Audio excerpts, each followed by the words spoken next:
What's up? This is PDiggy22, and I got a little bit of a Dust 514 update, or new opinions.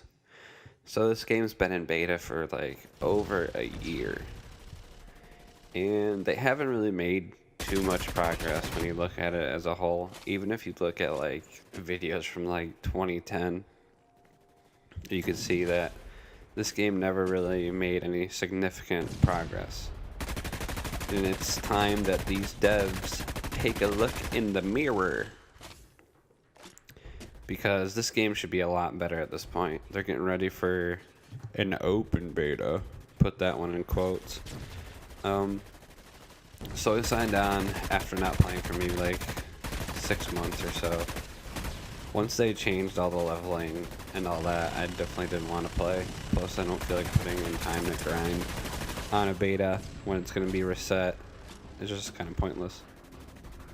Anyways, so I signed on, and I have like no gear or whatever, like a blank character. And I just noticed like the buttons just have so much input lag. I'm not sure if like I didn't notice it before because if it was the lack of skills, or if the input lag is just really that bad. Now what they need to do is raise all the base movement speeds in this game. So what do I mean by that is like the sprinting, the reloading, weapon swap. They should all start at what an average FPS would be. Like, I would take like Battlefield, Call of Duty, whatever mag, and see what the average reload times and the average sprint speeds and other movement speeds are for those games. And whatever the numbers I got is what the minimum starting out speed should be for this game. So that way this game only gets faster than the average game, which would make it a lot more interesting. Also, the reload animation really pisses me off. If you watch this video, you'll see how many times I reload, and I think I finished reloading, but I didn't let it go. Like, your character has to double tap his mag before the reload's actually finished. And I end up trying to shoot people when I have no bullets. So pretty much I died every time I tried to reload in this video. I just don't want to wait for a reload. If you're reloading, you're not playing the game. That's how I look at it. Just like how in Mag, if you're reeing up, you're not playing the game.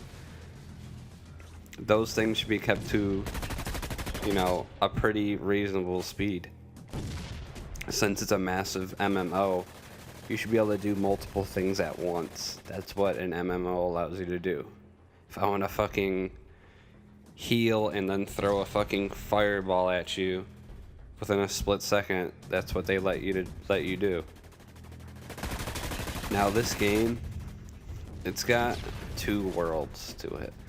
On one side, it's like a tactical team-based first-person respawn game, which is the part I really like and was really intriguing to me to want to play this game.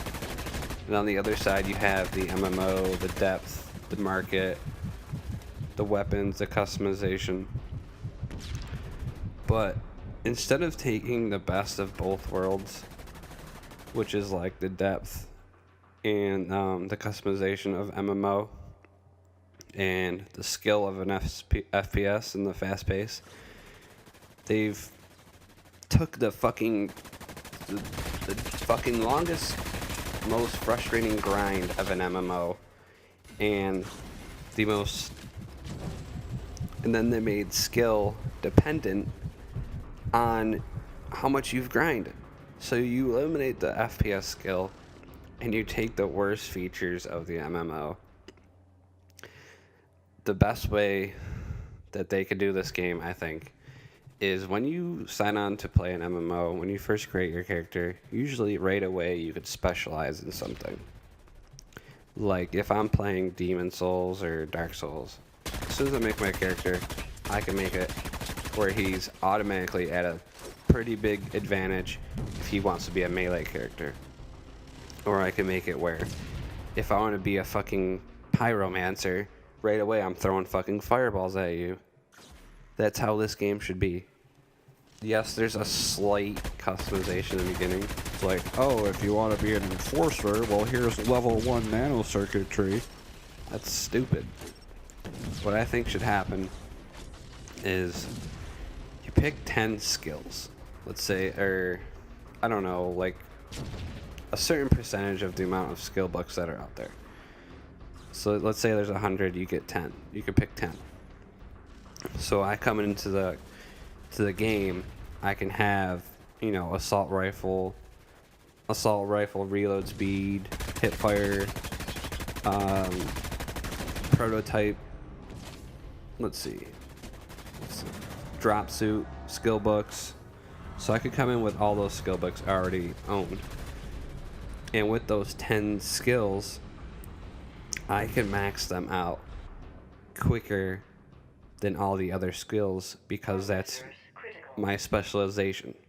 So like, let's say it takes 100 hours of gameplay and you can max out your 10 skills. And none of your SP is capped. And you can earn money at the same time. So after that, after you max out your 10 skills, then that's when your SP becomes capped. So basically, it would work kind of similar how it is now with SP. You can only earn, let's say, 20,000 SP a day after you've maxed out your first 10 skills.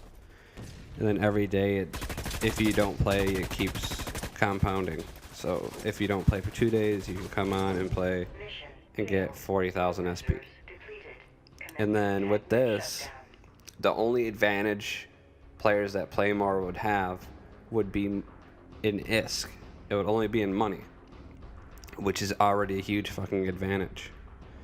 So if I go into a game and I have 10 prototype suits and 10 prototype assault weapons in one loadout, and you have 100 of those, there's a good chance you're still gonna beat me, even though